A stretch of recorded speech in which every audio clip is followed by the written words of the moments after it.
네, 안녕하십니까. 안규열입니다.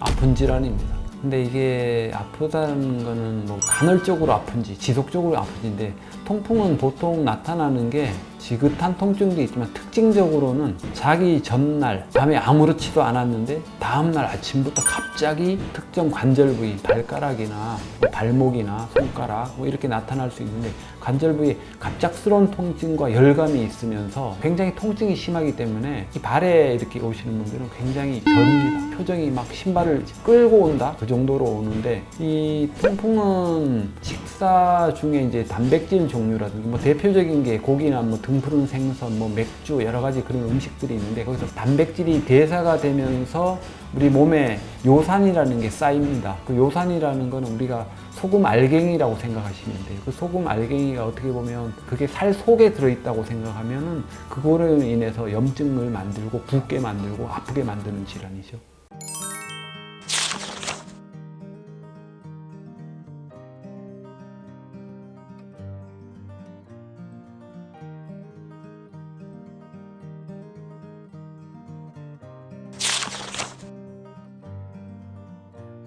과마다 조금씩 치료는 다릅니다. 통증이 좀 심한 정도라면 약 통증이 아픈 부위에는 어쨌든 관절 쪽이 굉장히 많기 때문에 그 주변에 염증을 만들기 때문에 그 염증을 줄여줄 수 있는 주사 치료를 일단 좀 하게 되고, 물론 물리치료, 약 이렇게 하고, 길게 봐서는 환자분은 식이와 체중 조절, 대표적인 음식들은 줄이거나 안 먹는 게 일단 좋은데, 그걸 피할 수 있는 단백질 종류는 드셔야겠죠.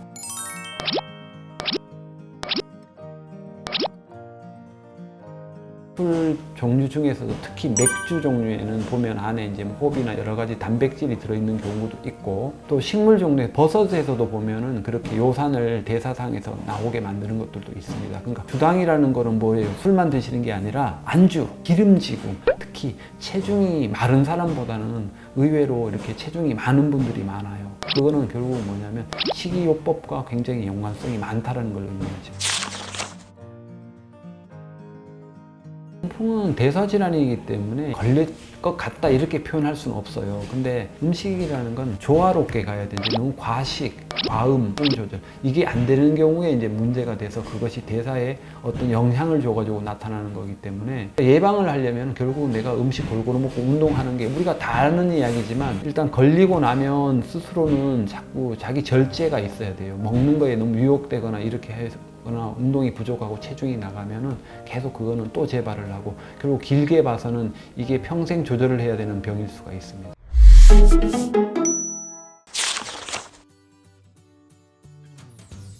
뭐 사실 간단하죠. 정확하게 보자라는 거고, 사실은 엑스레이도 알 수 있는 방법은 있습니다. 단지 심하거나 오래되면 알 수 있고요. 그런데 더 정확하게 본다는 건 CT 같은 경우는 이 모형에서 설명을 드리면, CT는 이 뼈를 자세하게 보여주는 것이고, MRI는 연조직, 즉 이 연골이나 신경을 직접 볼 수 있는데 조금은 이 차원에 잘라서 이렇게 볼 수 있는 면을 보여드리는 거고, 엑스레이는 우리가 이렇게 볼 수 있게 하얗게 뼈로만 구성이 돼서 보입니다. 이런 조직을 보는 거는 엑스레이에서는 보이진 않죠. 연골은 볼 수가 없습니다. 이 디스크가 빠져나오는 걸 우리가 추간판 디스크라고 부르니까 나오면 탈출증을 갖다 붙이죠.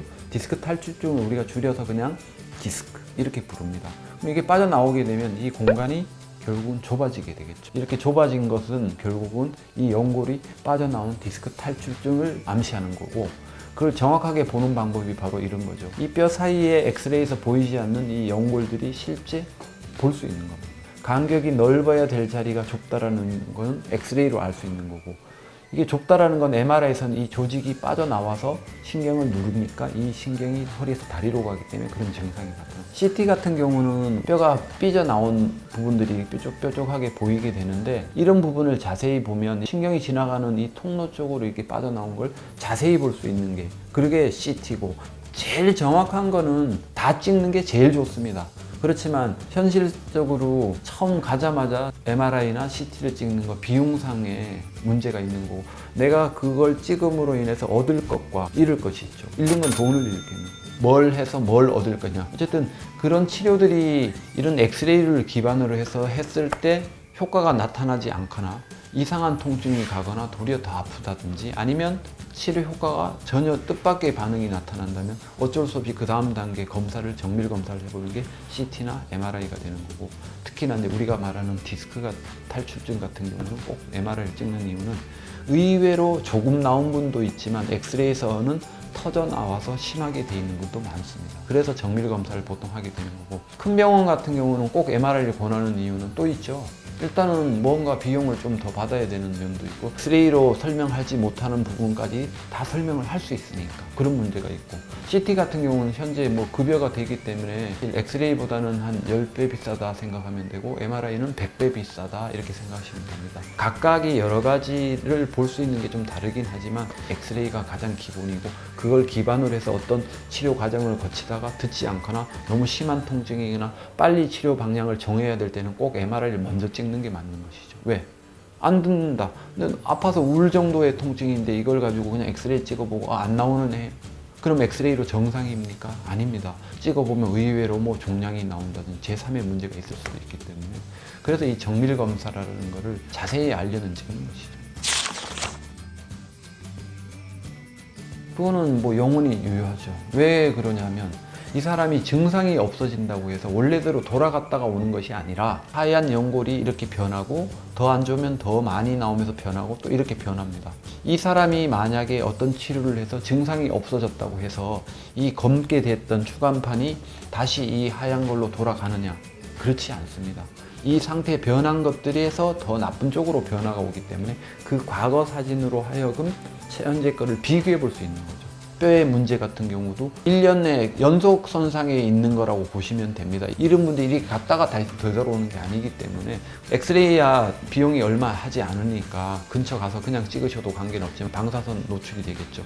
MRI는 원리가 방사선이 아니기 때문에 많이 찍는다고 관계는 없습니다. 그렇지만 100배 비싸니까 어떻게 합니까? CD로 항상 보관해서 처음 가는 병원이든 가지고 다니는 게, 가지고 있다가 필요할 때 처음 가는 병원에는 제공해주면은 추가 검사를 안 할 수도 있고, 그래서 모든 자료를 안 가지고 가는 것보다는 처음 가는 병원에는 가져가서 관련된 자료를 제공하는 게 훨씬 도움을 받는 경우가 많습니다.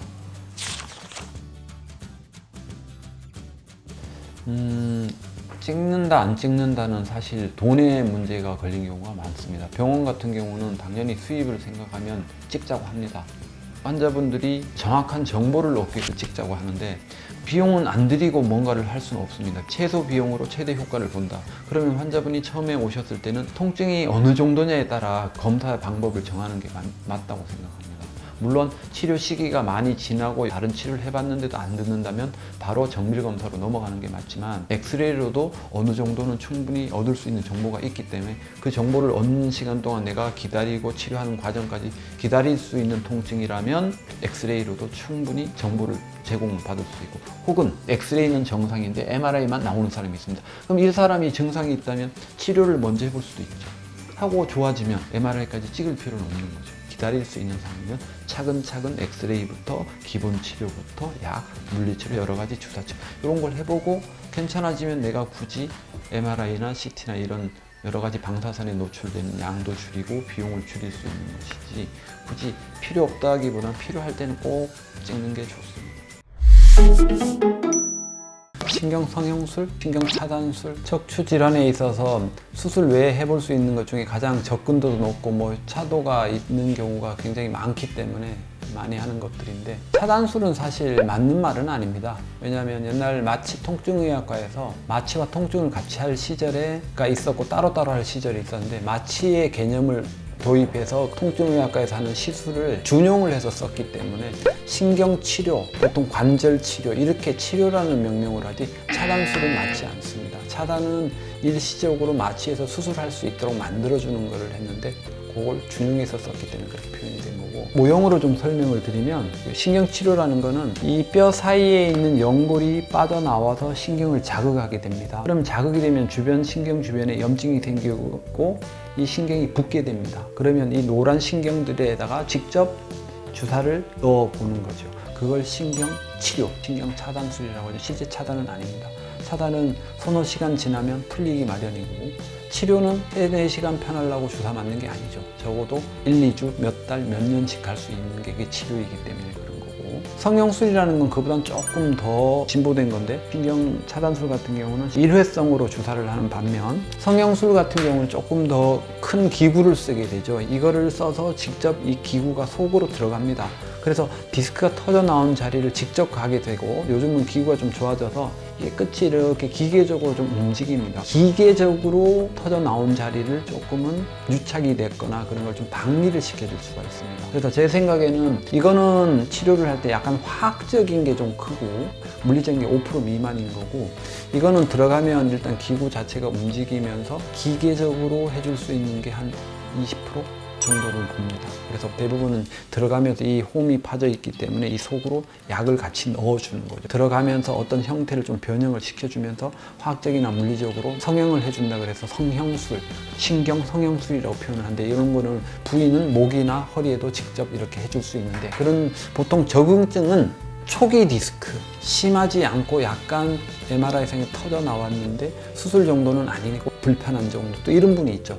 저는 수술이 절대 싫어요. 그런 분들 한번 시도는 해볼랍니다. 의외로도 뭐 효과가 있는 분들이 있기 때문에 그렇게 되는 거고, 그래서 신경치료, 신경차단술의 좀 큰 범위를 조금 넓게 생각해서 조금 더 가까이 들어간다? 그걸 신경성형술이라고 생각하십니다. 점수로 매겨서 치료를 되는 분들을 봤을 때 한 요게 70점이면 이런 신경성형술을 뭐 100점, 논문화되거나 이런 건 아니지만 제가 이제 이제까지 한 수십만 명 해보면서 경험상 그렇게 표현을 해드린 거고, 보통 다르게 적용할 수 있죠. 근데 여건이 여러 가지 여건입니다. 일단 성형술을 하려면 비용이 꽤 많이 듭니다. 적어도 10배, 20배는 듭니다. 돈이 많은 시술을 하려면 목적이 있어야 돼요. 목표가 있고 그걸 확실하게 하겠다는 그런 적응증이 있어야 되지, 없이 두리뭉실한 거야. 증상과 사진이 맞지 않고, 그렇다면 그걸 할 수 있는 게 아니에요. 수술도 마찬가지예요. 수술해주세요, 돈 줄게요 해서 수술하는 게 아니라 봤을 때 이게 수술로 좋아질 만한 가능성이 높으면 그걸 보내주는 건데, 보통 제가 이제 선택하는 기준은 외래 치료로 잘 안 듣는데 MRI 찍었을 때 이게 터져 나와서 심하지 않다, 이 정도고, 처음에 오셨는데 너무 아파한다, 이런 분들은 대부분 터지신 분들이에요. 그래서 즉시 그런 분들은 바로 MRI 찍어보죠. 왜 생활이 안 될 정도인데 어떻게 기다려 봅니까? 심하지 않다면 일단 신경 치료를 먼저 해보고, 안 들으면 MRI 찍어서 보고 나서 성형술로 갈 수가 있고, 너무 심하다라면 바로 MRI 찍어서 먼저 확인을 하고 성형술, 이렇게 가는 방법인 거지, 뭐 어떤 게 먼저 꼭 해야 된다는 이런 건 없습니다. 보통 치료라는 게 수술했는 사람들이 다시 와서 주사를 하는 이유는 뭡니까? 재발을 하는 것이지, 그런 분이 뭐 순서가 있습니까? 이제 뒤죽박죽이에요. 그래서 내가 아픈 정도, 다급함, 이 정도에 따라서 어떤 거를 먼저 적용하는 게 맞습니다. 일단 치료라는 거는 우리가 이제 뭐 간단하게는 약만 먹는 분, 뭐 물리치료, 도수, 주사, 뭐 시술, 수술 이런 단계로 가는데, 이 모든 거는 일련의 어떤 과정으로 인해서 증상이 오는 것이기 때문에 이 치료의 단계로 보시면은 약이나 물리치료, 도수, 주사, 시술, 수술 이렇게 된다면 이렇게 갔다가 다시 올 수도 있고 왔다 갔다 할 수 있습니다. 한 가지 치료로만 100점이 될 수 있는 치료가 없다라고 보시면 돼서 결국은 관리 문제죠. 우리가 치과 가서 이 치료하고 이가 뭐 씹는 데 지장이 없다면 영원히 이를 안 닦아도 멀쩡합니까? 결국은 치아를 관리하듯이 이 닦고 하는 것처럼 척추에 관련돼서는 결국은 자세와 운동이 기본이 되지 않으면 언제든지 안 좋은 결과는 또 수술로 가고, 수술이 재수술로 가든 물리치료라든 해도 안 낫는다, 재발을 한다, 이렇게 되는 거죠. 왜? 이 마디마디에 있는 연골들이 언제든지 어느 부분이 또 빠져나올 수 있게 붙을 때까지 계속 진행을 하는 병이기 때문에 결국은 항상 바른 자세와 운동, 전신 운동 위주로 하시는 게 좋습니다.